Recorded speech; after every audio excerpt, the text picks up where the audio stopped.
એક ફિલ્મનો પર્પસ શું હોવું જોઈએ? ફિલ્મનું પર્પસ તો એટલે કેમેરા જ્યારે શોધાયા નહીં હતા, જ્યારે એડિશને એક જ સૌથી બેસિક ફોર્મેટ એમણે શોધેલું જે હતું કાઇનેટોગ્રાફ. એમાં જે કેપ્ચર થતું હતું એ ખાલી બહુ સ્ટેટિકલી કેપ્ચર થતું હતું, એ મોશન કેમેરા નહીં હતો. અને એમાં જે ફર્સ્ટ ફિલ્મ બનેલી એ ફિલ્મમાં ગાર્ડનમાં ખાલી બે માણસો આમ તેમ ચાલી રહ્યા છે. દેટ વોઝ એ 2 સેકન્ડની ફિલ્મ હતી. એના પછી લુનિયર બ્રધર્સ હતા જે લોકોએ પછી સિનેમેટોગ્રાફની શોધ કરી. એમણે એક એવો કેમેરા બનાવ્યો જે મોશનને કેપ્ચર કરે. અને ફિલ્મ મેકિંગની જે શરૂઆત હતી એ ફિલ્મ મેકિંગની શરૂઆત કોઈ પર્પસ સાથે નહીં થયેલી.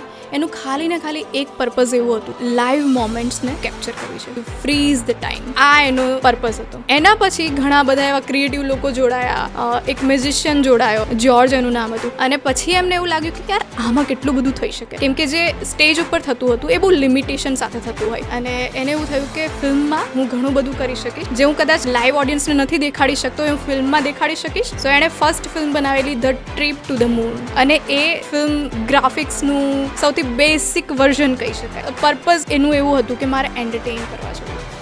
હેલો મિત્રો, આવા જ શોર્ટ્સ અને આવા જ પોડકાસ્ટ વધારે જોવા માટે તમે અત્યારે જ આ ચેનલને સબસ્ક્રાઈબ કરો.